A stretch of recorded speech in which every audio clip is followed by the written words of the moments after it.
Mesdames, Messieurs, bonsoir. Toutes nos excuses pour ce léger retard au journal. Voici les titres. La longue et lancinante douleur des familles à Kumba. Au paroxysme ce jeudi, jour des obsèques officielles pour les 7 jeunes élèves assassinés.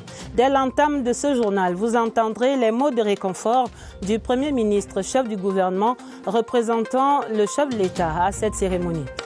La longue litanie des remerciements des populations des 10 régions au président Paul Biya en cette veille de l'an 38 de son magistère. Le dossier du 20h30 parcourt les réalisations majeures du renouveau national. La longue attente des résultats de la présidentielle américaine, le suspense perdure, seules quelques tendances transpirent du décompte des voix. Nous ferons le point vers la fin de ce journal. Voilà pour les titres. Développement après ce message.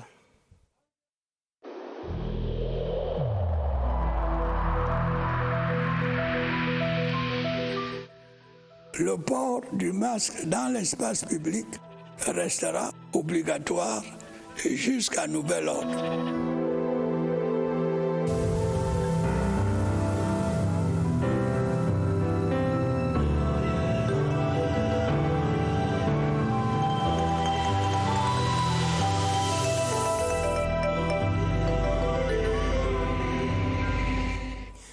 L'adieu aux anges de Kumba ce jeudi. C'était jour des obsèques officielles en hommage aux 7 élèves assassinés le 24 octobre dernier à la Mode Francisca International Academy de Fiango.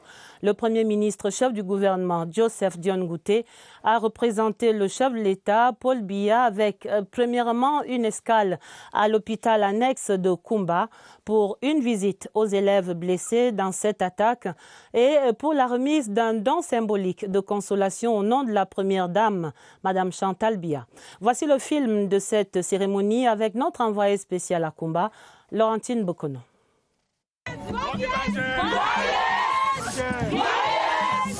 Une forte émotion dans l'air à l'entrée de Kumba, au lieu dit village Barombi. C'est le village des oncles maternels de Joseph Dion Ngouté. Le Premier ministre chef du gouvernement est chez les siens. Joie des retrouvailles malgré la douleur de la circonstance. Mais on ne s'attarde pas quand le devoir appelle. À l'hôpital Mayemen annexe de Kumba, visite aux rescapés grièvement blessés de l'attaque de Kumba. Ici, son fils est bien suivi à la charge de l'État. Au chevet de chaque lit de malade est déposé le colis symbolique de la première dame, Chantal Biya.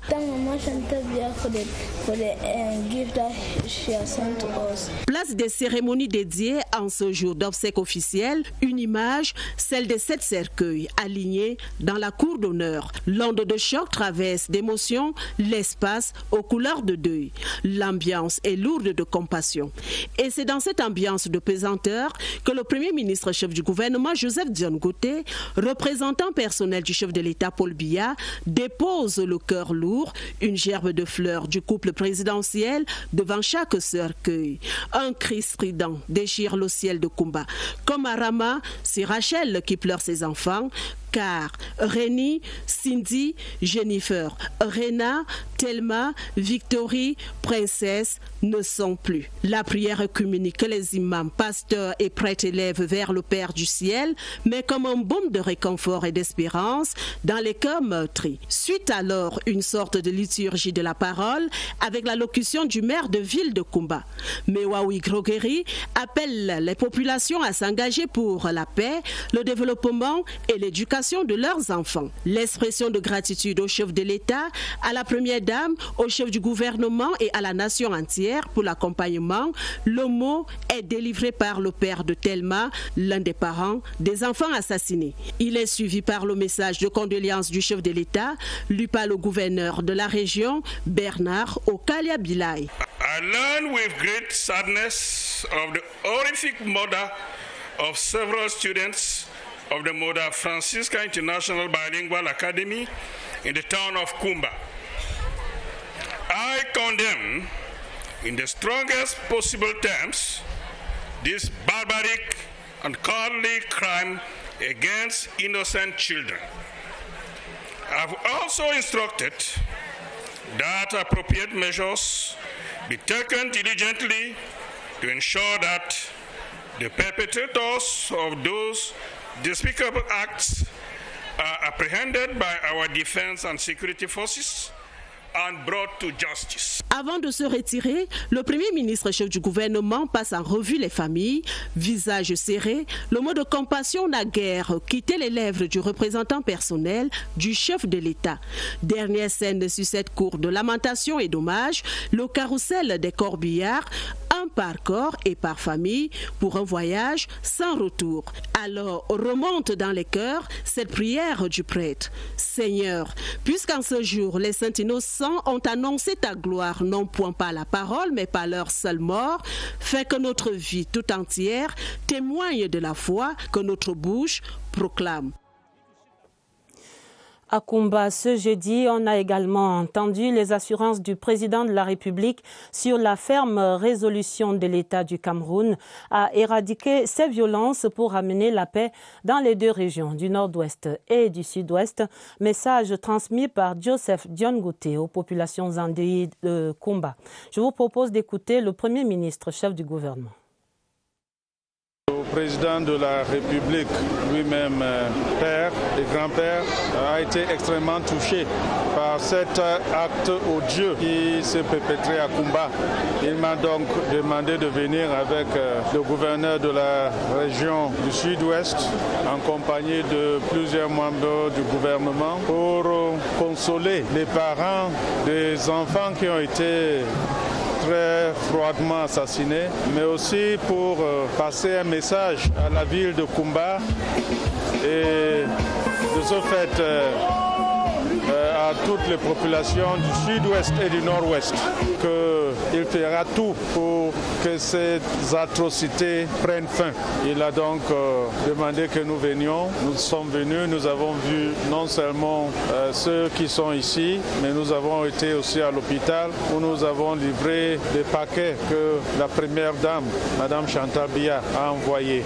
Et donc c'est aussi en tant que père que je suis extrêmement attristé par cet événement et nous venons dire aux populations de Kumba et de par la Kumba, de tout le sud-ouest, le nord-ouest, que le gouvernement est avec elle et fera tout pour que ces atrocités s'arrêtent et aussi que ceux qui ont perpétré ces actes soient appréhendés et répondent devant la justice camerounaise. Soulagement malgré la grande douleur, la présence du Premier ministre, chef du gouvernement, à ces obsèques officielles organisées pour les 7 élèves assassinés réjouit grandement la population. Tous y voient le signe que la nation entière porte le deuil en solidarité à ses compatriotes étreints par la douleur. Réaction de ces populations, c'est dans ce reportage de Gilles-Claude Mbong et Tundi à Kumba. Le Premier ministre à la mine grave. C'est une communion qui a eu lieu ce 5 novembre 2020, une communion qui a tout de même eu le mérite de faire ressentir la peine de l'État. On est vraiment touché par cet acte que le chef d'État lui-même a envoyé personnellement le Premier ministre, chef de gouvernement, pour lui représenter ici. Et on est vraiment touché. À l'hommage national aux 7 élèves assassinés, le Premier ministre et Kumba essuient ensemble les larmes du deuil. Nous remercions le président parce que regardez Kumba maintenant, ça veut dire qu'on va penser encore. S'il vous plaît, les gens qui tuent ces enfants, qu'ils arrêtent maintenant parce que ils sont encore les jeunes enfants. Une présence qui apaise au milieu d'un océan de larmes. Pour les parents des victimes, enterrer leurs enfants est une douleur à s'arracher le cœur. Autre chose dans le journal, demain 6 novembre 2020 marque le 38e anniversaire de l'accession de son Excellence Paul Biya à la magistrature suprême. De nombreuses rencontres commémoratives sont prévues à travers le pays. C'est l'occasion également pour un bilan. Le dossier de la rédaction propose ce soir une évaluation du renouveau en 10 actes majeurs à travers les 10 régions. Première escale, le Sud-Ouest, où l'élite salue notamment le statut spécial et l'avènement de la National School of Local Administration. Stéphane Tala, à Boya. Les observateurs avertis soutiennent que depuis son accession à la magistrature suprême, le président Paul Biya a été consistant et constant dans la promotion et la consolidation de la paix, de l'unité et de l'intégration nationale. Parmi les multiples réalisations à mettre à l'actif du renouveau, l'on peut citer le statut spécial attribué aux régions du Nord-Ouest et du Sud-Ouest. Ça prend en compte l'histoire, les cultures, n'est-ce pas, et particulièrement la langue. Né du grand dialogue national, le statut spécial marque pour beaucoup une avancée considérable de la décentralisation. La National School of Local Administration, créée par le chef de l'État en mars dernier, est perçue ici comme une pierre d'angle dans le processus. L'an 38 du renouveau donne l'occasion de plus de célébrer dans l'espoir d'un avenir encore meilleur.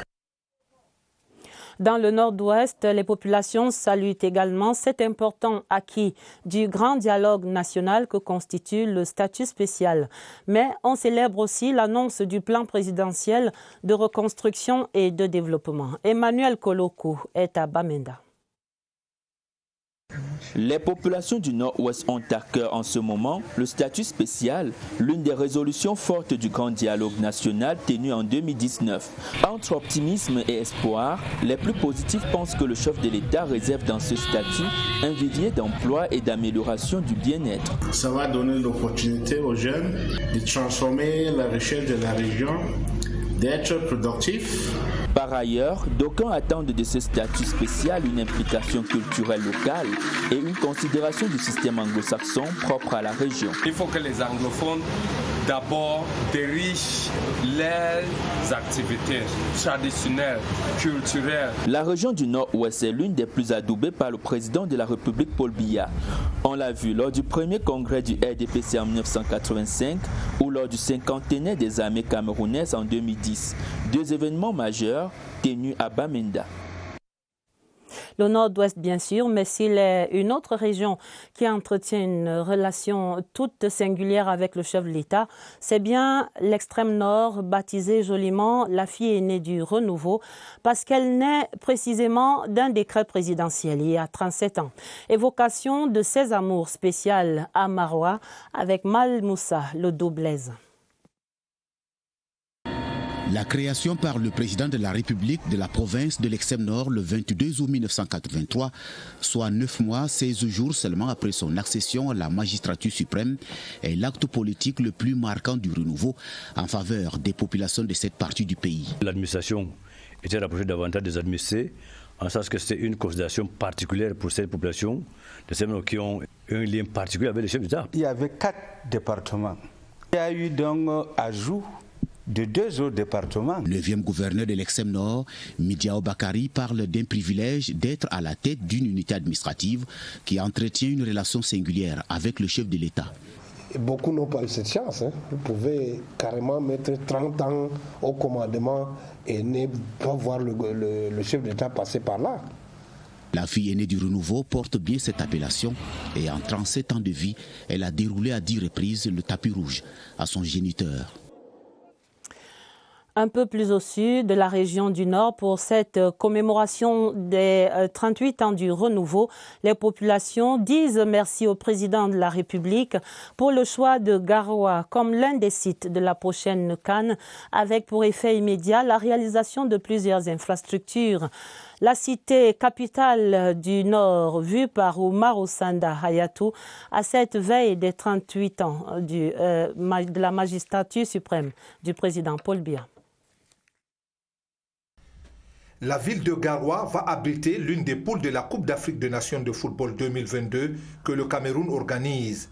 À cette occasion, la cité capitale du Nord a bénéficié de plusieurs infrastructures sportives, des réalisations du renouveau qui vont contribuer à développer le football dans le Nord. Beaucoup de réalisations ont été faites par le renouveau. Je crois qu'aujourd'hui, quand on parle des œuvres du renouveau, la ville de Garoua se vantait d'avoir un stade omnisport digne de ce nom. 38 ans après, le bilan du renouveau dans ce domaine montre une couronne. Un bilan qui fascine et qui fait croire encore et toujours aux idéaux de la nation et à celui qui les incarne. Le choix de la ville de Garoua est un acte personnel et discrétionnaire du chef de l'État. Le Nord se frotte les mains des actes du renouveau. Les populations s'engagent à consolider ces acquis de manière générale avec un seul objectif, le bien-être des populations. L'Adamawa se réjouit de son côté de l'avènement du barrage hydroélectrique de Bini à Warak, un ouvrage futuriste qui va booster l'offre nationale de l'énergie électrique. Le chantier est en cours dans l'arrondissement de Nganha. C'est une réponse du gouvernement pour l'amélioration des conditions de vie des populations. Salomon Kankili Babale est dans l'Adamawa. Du courant électrique en permanence, c'est ce qui manque le plus en ce moment dans certains ménages de la région Château d'Eau. Fort heureusement, le gouvernement a vu clair dans l'affaire, dotant la région d'un grand projet structurant, un complexe hydroélectrique sur le fleuve Bini, à 66 km de Ngaoundéré et des puits sortis de terre. Sa capacité installée est de 75 MW, de quoi renforcer le réseau interconnecté Nord. Cette énergie va permettre la production en quantité suffisante de l'énergie, mais aussi l'exportation de cette énergie vers les pays voisins. À terme, l'ouvrage futuriste sera composé de barrages, d'usines de production d'électricité, de postes de couplage et d'un système d'adduction dont le volume d'eau est de 6 200 000 mètres cubes. Un autre barrage, celui de Lampangar, qui suscite également un grand engouement dans la région de l'Est. C'est là l'un des plus grands projets structurants du Cameroun ces dernières années, présenté comme un catalyseur de la stratégie nationale pour la croissance et l'emploi. L'impact de ce projet sur le quotidien des populations du Soleil Levant avec Eli Ome Ondo, CRTV Est. Le barrage de retenue d'eau de Lampangar est un réservoir d'une capacité de 6 milliards de mètres cubes d'eau qui a permis d'augmenter la capacité de production des centrales existantes garantissant 170 watts de puissance additionnelle pour Edea et son Loulou et le relèvement du débit de la Sanaga à 40%. Pour satisfaire la demande locale en consommation d'énergie, plusieurs travaux sont en cours, notamment les travaux de la fondation de l'usine de Pied qui sont en phase de finalisation, des équipements de l'usine, quant à eux, sont en cours de construction en Chine. Nous remercions le président de la République pour ces grands barrages. Vraiment, ça satisfait tous les Camerounais. Les travaux d'électrification de 150 localités via des réseaux moyens et basse tension sont engagés, toutes choses qui vont permettre à la région de l'Est de sortir à son tour du film des délestages et autres coupures intempestives d'énergie électrique. La finalité étant l'amélioration des conditions de vie des populations pour une émergence certaine de la région de l'Est. Pour cet entrant 8 du renouveau national, la région du centre va célébrer autour du projet routier Batiengan-Tui-Yoko-Tibati-Ngaoundéré, un axe qui permet progressivement le désenclavement total du bassin agricole du vaste département du Mbamekim, mais aussi le rattachement du centre à tout le septentrion à travers le pont de Naktigal nouvellement construit sur la Sanaga. Gisèle Neminga de CRTV Centre. 400 mètres, c'est la longueur totale qu'il faut parcourir sur le pont Natigal pour passer désormais de la région du centre vers le nord du pays. Jusque-là, il fallait de longues attentes au niveau du bac avec tous les coûts additionnels que cela représente. Tui à 80 km de Yaoundé. Alors quand vous quittiez Yoko pour Yaoundé, vous arrivez à un Tui à 15 heures et vous remontez sur Mbessa. Pour rejoindre Yaoundé, on parcourait 500 km dans la région du centre. Désormais, en 3 minutes, on effectue la traversée. Une véritable joie pour les populations de cette localité, pour qui la situation n'avait que trop duré. Le pont n'est qu'une infime partie d'un long projet routier qui va de Batienga à Ngaoundéré en passant par Ntui, Yoko, Tibati, soit 557 km de route en cours de bitumage. Une véritable aubaine pour le Mbamekim, important bassin agricole du Cameroun. Ce pont est une bénédiction. Pour la région du centre, c'est un projet majeur, l'un des plus grands sous le renouveau. Et quand le curseur de notre tournée des régions reconnaissantes au renouveau s'arrête au sud, c'est l'océan Atlantique qui déborde à Kribi pour saluer le port en eau profonde. L'infrastructure qui a créé des milliers d'emplois dessert aujourd'hui une cinquantaine de pays à travers le monde avec des revenus subséquents pour l'État. Un grand sujet de fierté pour les populations du Sud. Freddy Melingui.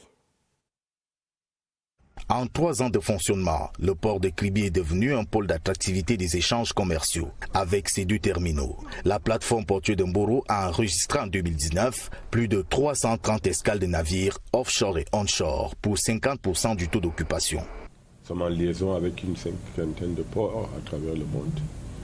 C'est une bonne performance après 2 ans et demi. Depuis le début de l'année 2020, plus de 43 milliards de francs de recettes collectés par le secteur des douanes sud à Kribi. Les performances de ce joyau architectural, cadre d'attractivité, encouragent l'autorité portuaire à mettre le cap sur la compétitivité et la rentabilité. Sur place, 3 000 emplois directs et 3 000 emplois indirects. Plus de 200 entreprises proposent leur expertise à la place portuaire de Kribi pour la sous-traitance. La zone logistique et industrielle prend déjà corps sur ces sites de 26 000 hectares où parcs entrepôts et usines de montage d'engins et appareils électroniques sont en construction près de l'autoroute Kribi-Lolabé. À la région de l'Ouest qui pourrait bien être considérée comme une bien-aimée du renouveau. Ces dernières décennies, on compte en effet sur ces 300 milliards des 6 stades internationaux jusqu'au chantier de l'hôpital gynéco-obstétrique et pédiatrique de Bafoussam, en passant par le bitumage des 100 km de la voirie urbaine de la capitale régionale de l'Ouest. Et Sylvestre Jack parle d'une émergence avant la lettre. Dans le cadre de l'organisation de la CAN, la région de l'Ouest a beaucoup d'arguments à faire prévaloir. En effet, l'Ouest a été doté de plusieurs stades aux normes internationales, totalement achevés, répandus dans plusieurs départements. La MIFI, les Bamboutos et le Kunki. La poule de l'Ouest ne sera pas uniquement circonscrite dans la ville de Bafoussam, mais ce sera une poule qui s'étalera sur tous les autres départements de la région de l'Ouest. Des infrastructures qui constituent une source de fierté pour les populations. La région est tout simplement gâtée. C'est l'une des régions qui a accueilli le plus de stades. Il faut reconnaître que ce sont des infrastructures qui mettent la barre assez haute. À cela s'ajoute la réalisation des infrastructures routières, notamment la réhabilitation de la voirie urbaine de Bafoussam et des voies de contournement. Le secteur de la santé, lui, s'enrichit d'un hôpital gynéco-obstétrique et pédiatrique.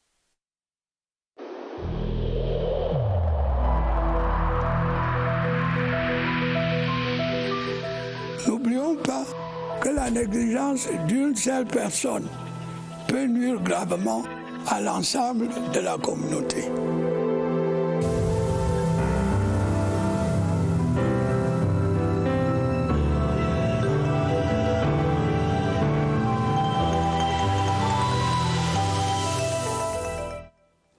Dans cette tournée des 10 régions, nous reviendrons bien sûr sur la région du littoral dans nos prochaines éditions. Le temps de parler de la lutte collective que mène le Cameroun contre le Covid-19.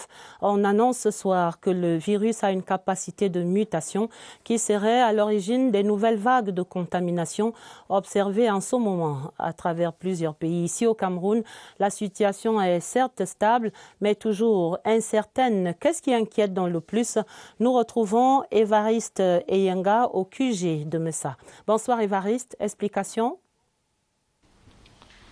Bonsoir, c'est un moment délicat parce que le Cameroun est dans une phase de transition. C'est la période de maîtrise de la pandémie, ça c'est connu. C'est aussi une période avec une tendance vers la sortie de cette pandémie du coronavirus Covid-19, marquée aussi par des relâchements. Seulement, il est constaté que le coronavirus Covid-19 a une capacité de mutation. Cette capacité de mutation a déjà été repérée par les chercheurs, notamment en Espagne et puis puis au Québec, il a été noté qu'il y a de nouvelles souches du SARS-CoV-2, c'est le virus responsable de cette affection, qui a donc la capacité de devenir un peu plus virulent par endroit, ou alors il devient davantage transmissible. Le virus est en train d'opérer des mutations en attendant les conclusions des chercheurs qui continuent de travailler à propos. Et pour le moment, puisqu'il n'existe pas encore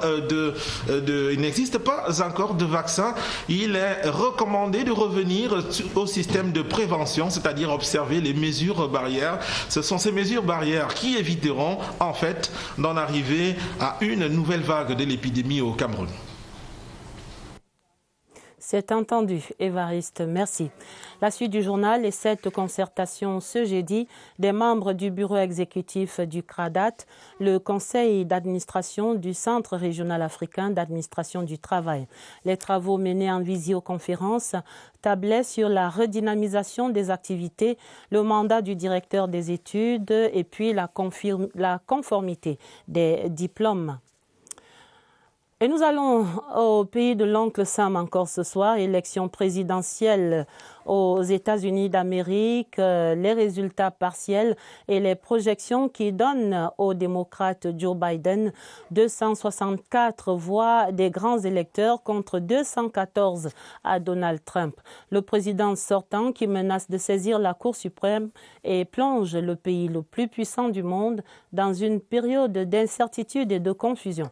Jean-Pierre Congé. Joe Biden en passe de devenir le 46e président des États-Unis d'Amérique.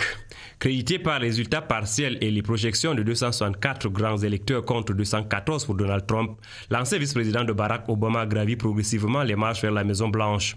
Encore 6 grands électeurs et le démocrate se verra ouvrir les portes du bureau ovale. Un objectif tout à fait à sa portée quand on sait que des États comme le Nevada, la Géorgie, l'Alaska et la Pennsylvanie n'ont pas encore livré leur verdict. Et c'est 45 grands électeurs qui sont à prendre. Les sondages disent les deux candidats au coude à coude dans 3 de ces 4 États et les votes par correspondance en cours de dépouillement plus favorables à Joe Biden.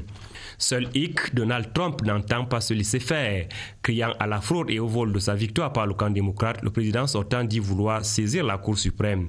Et quand on sait que les États fédéraux ont jusqu'au 8 décembre pour vider le contentieux électoral, l'attente peut être longue, ce qui crée incertitude et confusion au sein de la population américaine, déjà meurtrie par la pandémie du coronavirus qui continue de faire des ravages. Les adieux à Mireille Lambo-Tiwa, notre collègue dont la dépouille était mise en bière ce jeudi après l'étape de la morgue de l'hôpital de Djungolo. La journaliste principale, présentatrice des journaux parlés et télévisés, a eu droit à un hommage mérité de ses collègues et du directeur général de la CRTV, Charles Ndongo. Joël Igor Abanda raconte la vive émotion de ce moment de séparation.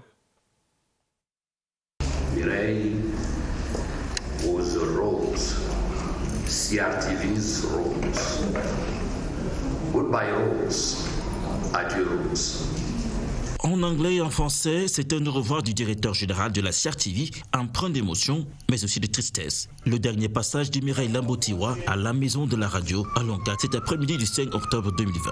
Pas pour son 15h habituel, mais pour les adieux de ses collègues. Mireille, vous pouvez travailler avec elle 6 ans, vous n'allez jamais entendre sa voix plus fort qu'il n'en faut. Je souhaite beaucoup de courage à sa famille. Après la levée de corps à la mort de l'hôpital EPC de Djungolo, la dépouille de Mimi est accueillie par une haie d'honneur de ses collègues, le temps d'un dernier hommage à la présentatrice vedette du journal parlé en langue anglaise de 15h. 90 minutes chrono d'hommage en la mémoire de l'illustre disparu. Vraiment, c'est une perte pour nous qui l'avons connue et qui avons travaillé avec elle. À la direction des rédactions radio où Mireille officiait, les mois et à son comble. Des adieux douloureux. Mireille Lambo-Tiwa retourne samedi prochain à la terre de ses ancêtres. Elle sera inhumée à Bacham, dans la région de l'Ouest, Cameroun. Les condoléances et les encouragements du 20h30 à toute la famille.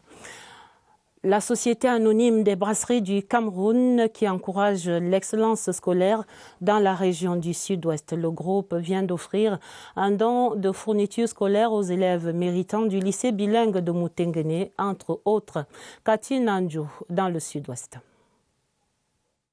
Il sont plus d'une centaine d'élèves à avoir reçu sacs, manuels scolaires et kits de prévention anti-coronavirus. Les élèves les plus méritants du lycée bilingue de Moutenguene voient ainsi leur travail récompensé par la Société anonyme des brasseries du Cameroun qui promeut l'excellence scolaire. Nous remercions le SABC de nous avoir donné notre sac. Ça va beaucoup nous aider pendant l'année. Au moment où le e-learning occupe de plus en plus une place importante dans les établissements scolaires, la SABC, à travers l'octroi des ordinateurs, vient renforcer ce mode de formation. Nous sommes très émus pour ce que le groupe SAB Cameroun nous a fait aujourd'hui, pour donner les ordinateurs. Avec ça, on pense que ça va nous aider à améliorer notre e-learning. Le ministère des enseignements secondaires, à travers la délégation départementale, salue cette initiative citoyenne. Ceci vient renforcer l'aspect pédagogique de nos élèves et renforcer le centre multimédia du lycée bilingue de Moutenguene. Le groupe SABC, par ses actions nobles, assume ainsi son leadership social.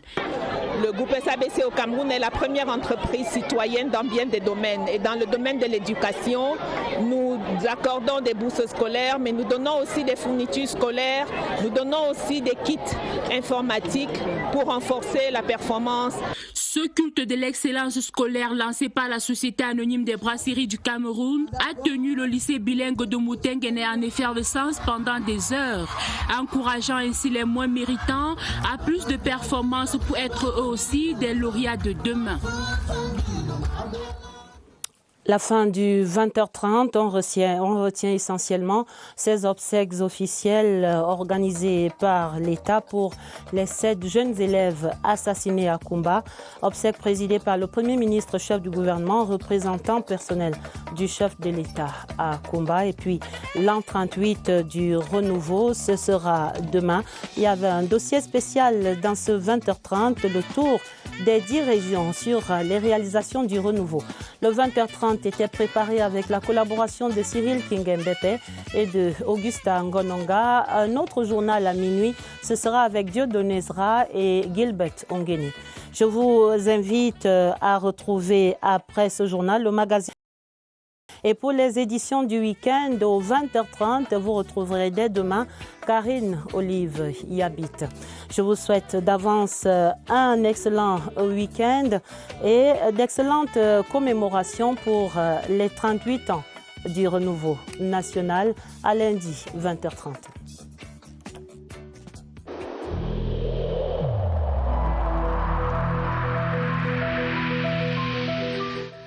Il est essentiel que les mesures qui ont été indiquées soient absolument respectées par chacun de nous. Lavez-vous régulièrement les mains à l'eau et au savon ou à l'aide d'un gel hydroalcoolique. Restez à au moins 1 mètre de distance des autres personnes, surtout si elles toussent, éternuent ou ont de la fièvre. Si vous avez de la fièvre, de la toux ou des difficultés à respirer, consultez un médecin.